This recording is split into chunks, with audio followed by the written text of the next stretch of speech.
Hi, this is Dr. Toby Moma, host of your show Health and Wellness with Dr. Toby. We want to invite you to watch our show this week with Dr. Clara Reed.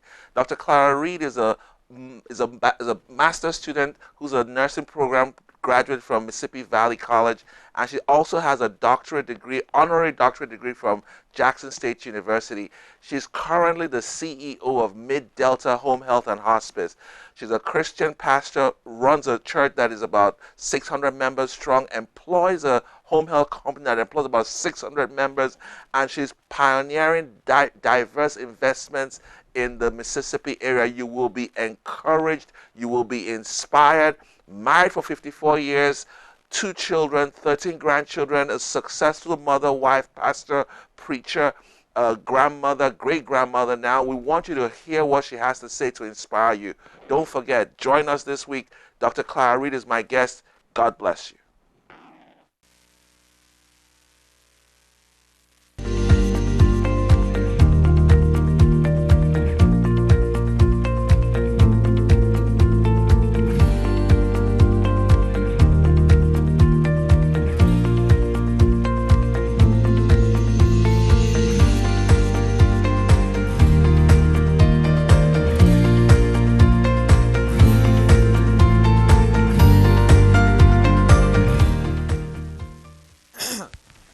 Hi, Dr. Toby Moma, host of Health and Wellness, family physician, University of Mississippi. Honored to have you on my show. You don't want to touch that dial. We have a great guest on the show, Dr. Clara Reed, president of Mid-Delta Home Health and Hospice in Belzoni. She has close to a lot of offices all over the state of Mississippi, and mother, grandmother, great-grandmother, wife, pastor, preacher, and entrepreneur. Employs 600 people. Before we left last time, I said, how much would it cost you if, how much would you get if you sold all your offices today? What would be the revenue? Because she told us in 1978, she took a step of faith and walked out of her secure job as the head of nursing in Belzoni to open a home health agency. Were you maybe the first black African-American pioneer of home health? Possibly. And today, her business is multiplied. So what would be you don't have to tell us, but is it in 6 figures, 7 figures, 8 figures? Listen, it's always going to be more to me Right. than anybody could ever pay me for. But on the market now, probably because making that profit was never my goal. Service was my goal. So, but on the open market now, probably 30 to 60 million dollars. Wow. But to me, is it worth that to put people out of a job and have money in the bank? You know, what are you going to do? There's so much to do. I would like to start a school for underprivileged children, those children that are not making it in school, getting thrown out of school, mental illness, and all those kinds of things. But that's what, if we sold the whole package today, probably 50 to 60 million. Wow. So tell us about the management structure. Right now, your daughter is working as the CEO, Right. and your son and husband also work in the company, and you are you oversee the business. Yes. I know you're not going to tell. I'm not going to tell them your age, but you have a great mental acumen at your age, so that's a blessing. Well, thank you. How do you handle day-to-day administrative work and all that? Well, listen, that's all I've known Wow. all my life, from working in the cotton field and chopping. But I was always competitive. I had to be the one to get to the end of the cotton row. I had to be the one that picked the most cotton at the end of the day. So I've always been competitive. But working in home health, as was the working at the hospital, it was always my goal to do what needed to be done.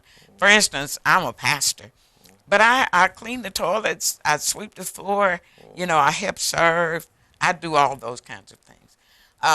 So to be able to maneuver all those things, it's by the help of God, but it's what you enjoy. What you You know, enjoy, it's right? in my heart. So to be able to keep people working, take care of family, take care of the church, listen to the issues and the problems.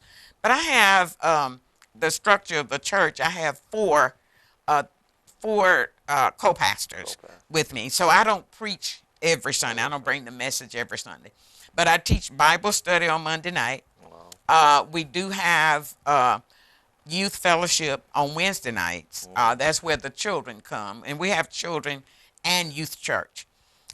Sitting in my congregation, I look over the congregation and people that are there. And I saw that the youth were really not paying attention. Mm. And so we had youth church earlier, but we stopped having it. But I went back to having youth church. So we have a youth ministers and an assistant. So they have their own church Oh. on a Sunday. We have choir rehearsal on Thursday nights. So most of the week we're at church. Good stuff. But I go to bed with the chickens and I get up with the rooster. So I'm up early, but going to work, and I'm able to handle my church business Mm-hmm. while I'm at work if I need to. Um, Pam, my daughter, is the CEO. She's learning. But you know how it is. Sometimes they already know more than you know, All and they ain't lived but a couple of years. But she's learning. She's learning how, we have to learn how to work with people. right. How do you manage people and still, how do you be friends and still be um, the manager? Superiors, right. So it's called respect. Mm-hmm. But there aren't any big eyes and little U's in my Mm-hmm. business. Even though we have our own roles, we actually um, work together. We respect each other and we Mm-hmm. respect each other's role, and we do what we're supposed to do. Most of the time, sometimes there's some issues that you have to take. Right. But I've always put myself in that person's place. So do you still maintain your nursing I license? do. Wow. I do. I Wow. do. We've gone through some federal investigations, and once I was in court, and the lawyer on opposite side, he said, "I heard you told your nurses you were gonna keep your license, in your pocket." And I said, "Yes." And that's when I'm trying to get them to do what they're supposed to do, and the Mm-hmm. documentation is there to prove it. Mm-hmm. What they do will not affect. It may affect my business license, but it will not affect my nurse's license. Wow. Hmm. Wow. Yeah. That's amazing. Tell us about the hospice part of it. So you started the home health, the DME, durable medical equipment. Hmm. You have the personal health, personal help. Right. But what the hospice part of it? It seems like it's three offices. So was it a later Three. Yeah. development? It was a later development, but hospice is caring for those individuals that have been diagnosed with a terminal illness, and that they have, perhaps if the disease follow its normal course, they would have made that transition within 6 months. Right. And so that's that they want to be at home. They can be cared for at home with family members, and a lot of times they want to make that transition at home. Mm. But and sometimes when it gets right down to it, they don't want to be at home. But it's not rehabbing them. It's teaching the family how to deal with it, how to accept it. And one of the things that as Afro Americans we've not always wanted to talk about death. Mm. Uh, like we don't want to talk about nursing homes, but it's an inevitable issue that is going to happen. Right. We know we're not here to live forever. Wonderful. So is that last stage, last 6 months or so of their lives that you just help the family deal with it, talk to them openly, get them to talk to you about how they feel, get the patient to talk to you. It's a teaching moment for the family.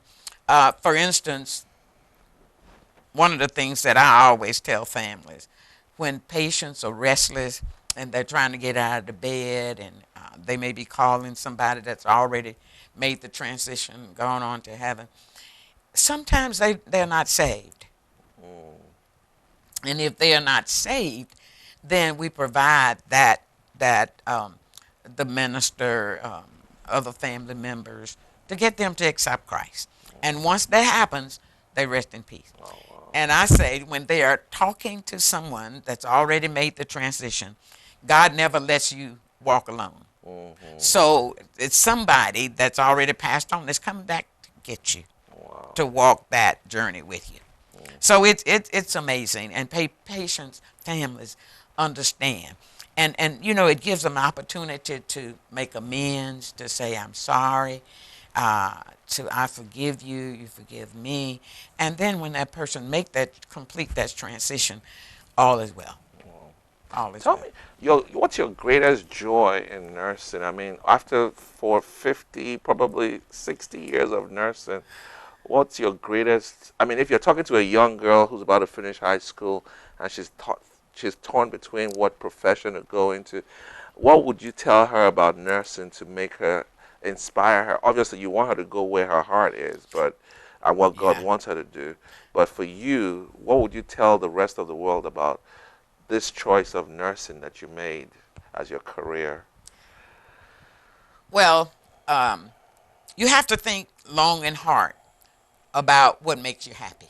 Mm, Um, what is it that you think God's plan is for you? I always send them to the internet to look up spiritualgifts.com. mm, Answer all of those questions right. um, honestly, and that tells you, in terms of a career, what is it that you like? What is it that you love? If you love people, if you love working with children, if you want to teach, and then try and steer them in that direction. Nursing is a lifelong career. If you're good, you can always find a job. And I think now that some people have gone and have taken nursing as a career, but don't really like nursing. If you don't like nursing, you're not going to be good at it.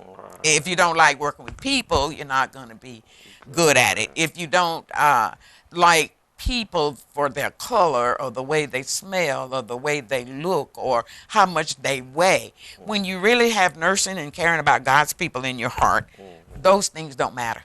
You Right. meet them where they are. In home care, we see a lot of poor people living in the rural areas. One patient we had, it was his mom's home. That's where he grew up. But no, there was no floor. No floor. No floor. The floor was Oh, dirt. And and we tried to get him to move, to find him somewhere else to move where he would be comfortable and have air and all that. He didn't want to. So he wanted to stay there. We we accepted him right there and what he wanted to do because it was his house. It was his mother. It was his ministry. His life was right there. So he wanted to stay right there.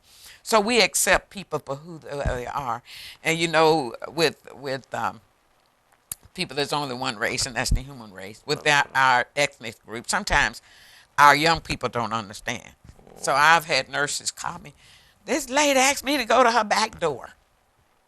Okay. Well, listen, it doesn't matter what Right. door we go in. We Hmm. want to take care of the patient. Take care of the patient. Yeah, so Right. you have to help them understand that. But Hmm. if it's in their heart, if they care, then nursing is a wonderful career. You're going to always find a job. You don't have to say I don't like blood. Well, you don't have to work through your training. You're going to have to see it, but you can teach. Hmm. You can do a lot of other things. Executive. You can open a home health company. You can. Well, unfortunately, in Mississippi, and I believe in Louisiana, there's a CON process. In Mississippi, there's a moratorium. Oh, The okay. other guys got together in 1983 and had the legislature approve a legislative moratorium, which means that if you weren't already in it, you could not expand unless you Oh, purchased one from somebody. oh, So that's that's not. It was unfortunate because I think it effective. affects the economy. It affects freedom of choice. And so we don't have Hines County, for instance, for home health. Right. So if you're a different race and you want to be served by a black company, you don't have that choice. Well, that's what I wanted to ask you Mm-hmm. because I've had patients come into my office in Jackson, Mississippi, and Mm-hmm. they told me I want Mid Delta Home Health. I mean, Mm-hmm. so you've gotten the attention of the community. This was a lady in Canton, Mm-hmm. Mississippi. Mm-hmm. So they heard about you. They Yeah. they want to be served. They want you Yeah. to serve them. So it's not every day you hear customers wanting a particular company.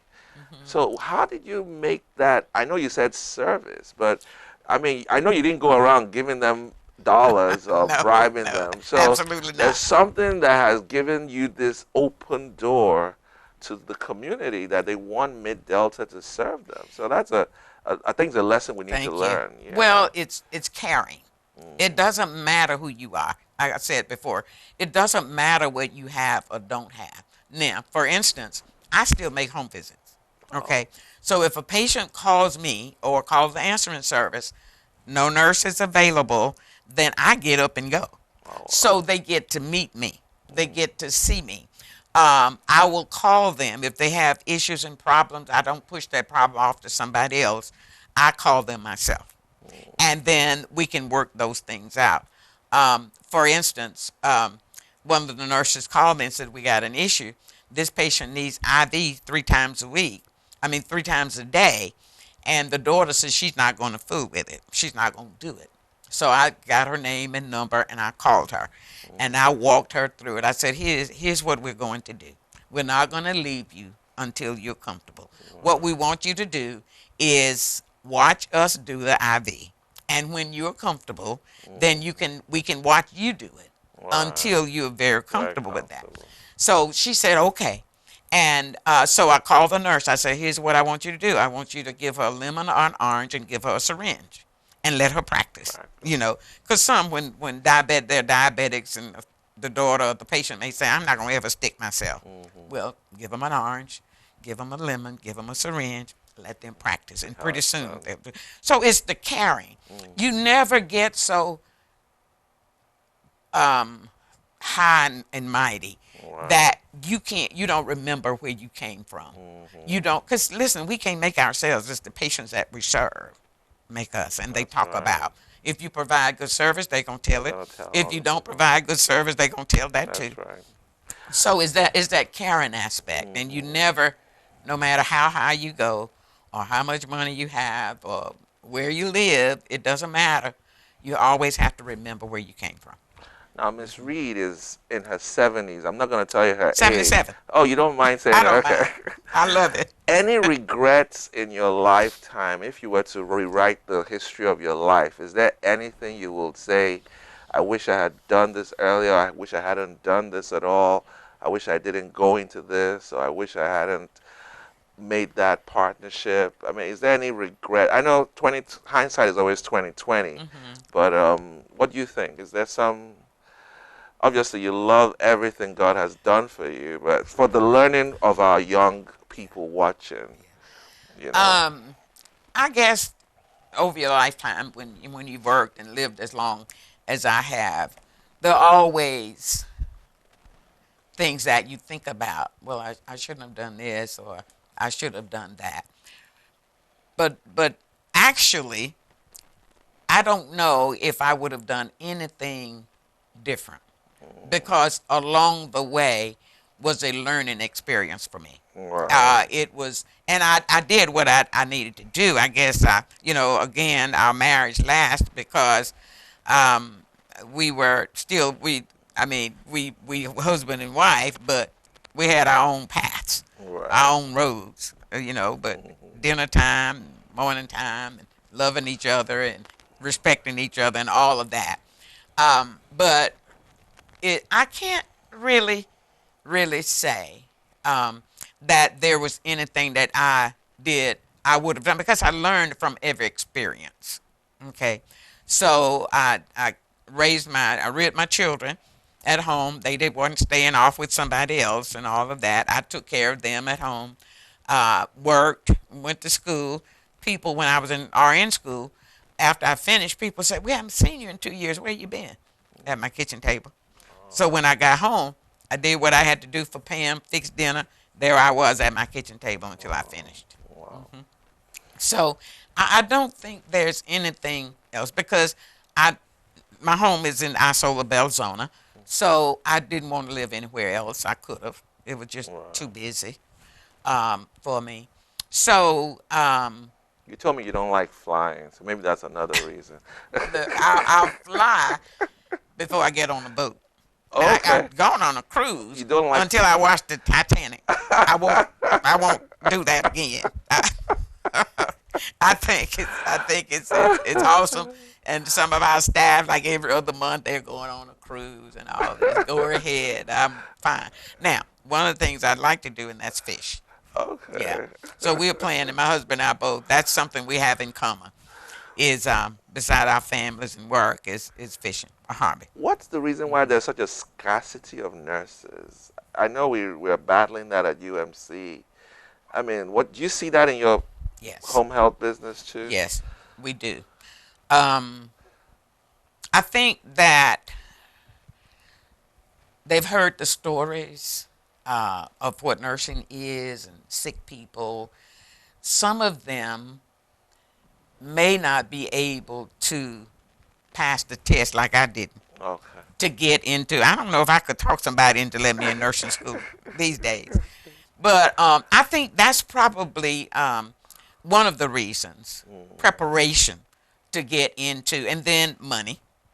Um, and see, we used to have one one in Mississippi Valley. Mississippi Valley lost that one because they weren't producing the nurses. So Delta Junior, Delta State, Coahoma College. I just don't think that there's that many um, um, people wanting to get into nursing. But one of the things is that it may be hard to get in. Okay. May not make enough on the ACT or the college entrance exam to get in. And then a lot of nurses, for instance, I think about my own situation. In our corporate office, there are 4 nurses not providing direct patient care. Right. So they go into other Fields. fields, nurses, it's working the nights and the weekends and all of that. They go into nail shops and, I mean, they open up other kinds of Spots. businesses. Right. So that could be Another reason. one of the Right. reasons. Yeah. You were recently conferred with a doctorate from Jackson State University. Was that Hmm your first honorary doctorate? Absolutely. Oh, wow. It was my, I think it was an my first. honorary doctor of literature or Theology. law or theology. Okay. Theology. Yes. Wow. So, Yeah. I so was very, very proud of that and surprised. Um, but it's your life work, mhm. honorary, what you've done in the community, what you've done. And we're still doing things. We just opened up what's called Camp Kids. And that's those kids that are getting expelled from school because they're fighting or something. So what we're doing here, those children, they're people, they're God's people. God loves them. We gotta love them too. So there's a reason for everything that happens under the sun, and because of that, we gotta find what's going on with them. A lot of them in broken homes. They don't know their dad. One of my Sunday school classes, a young little girl, about 9 years old. She kept acting up in school, in class, Sunday school class. She kept fighting and talking and wouldn't sit down. So I asked her one day, I said, why do you behave the way you do? She says, because I'm just like my daddy. My dad's in prison. I'm supposed to be like him. Oh, wow. So the mindset, but we failed our Afro-American children. We have to think about why are they in prison. So what we're planning, in June, we'll have a leadership pastors conference to equip the pastors. We must be involved in the communities. We must be involved in the school. We must be involved with people, not just our congregation, but outside of the 4 walls of your church. And we've got anything that has happened in the Afro-American community started at the church. Right. That's where we got to go back to. That's what we've got So to I go think one of the worst things that could have happened when we allowed prayer to be taken out of the schools. That was our background. That's where we grew up, learning that at church and home. If you didn't go to church, you got it at school. So that's we lost that, and I think that's the, and then uh, parents, girls you mentioned earlier, start having babies early. Didn't value school. The child, it was like a vicious circle. The Right. child, mama, grandmama had a baby at 13. The daughter had one at 13. The granddaughter's gonna have one at 13. We gotta stop that, and it can be done. You can't do that. Hmm. What you I saw I think you trained a few of your nephews also in college. I saw a couple of them with you a few when you came for our meeting in Jackson. One of them was in Mississippi Valley. He was doing physical therapy Um, assistant. um, I mean, did you have to mentor? Have you mentored other people apart from I, your children? I have. Right, Um, you see young people, and you recognize what they could become, right. and so you start to work with them. Sometimes they have questions. They want to do this or they want to do that. So, So you don't just uh, give them money. no, Okay. absolutely not. You know, So how do you mentor them? Because a lot of them just say, well, "I want some money." well, for instance, my son, I was looking at my credit card bill, Okay. and on there he had some hotel bills, he had some restaurant bills, and all of that. And so it was a business credit card. And so I told my secretary, add all those up, and give them to the payroll person. Leave him a little bit of money, but then he has to pay that. That's not company business, so he has to Okay. pay that. So they learn. They You learn, have, right? if you just hand them out, and that's what I tell parents when I counsel parents about their children getting in trouble and going to jail, misbehaving and going to jail, and parents take everything that they have and give it for bail. Mm, Well, when you just get them out without helping them to understand this is not acceptable, we're mm, not going to keep getting you out. So when you may get them out the first time, but when they go back that second time, mm. let them stay there. Wow. We're going to come back and Miss Dr. Reed is going to share with us her heart for ministry. She's poured out her heart on family, on nursing, on business. And I think maybe the last part of this show, she's going to just pour out her heart on ministry. I've ministered at her church, awesome congregation, and I know she's invested the last 12 years or more of her life in this ministry, and she, by the grace of God, wants to leave that as her legacy going forward. So she's going to point us in some aspects of her of her ministry life that I think will be a blessing to you and I. So you don't want to miss this last part of the show. We're talking to a woman with a multifaceted dimension of life. So join us next week. Dr. Clara will be concluding her interview with us. Toby Moma, P.O. Box 550, 71294 West Monroe. Look forward to hearing from you. God bless you. Jesus is Lord. Amen. I think that's so, that's so sad.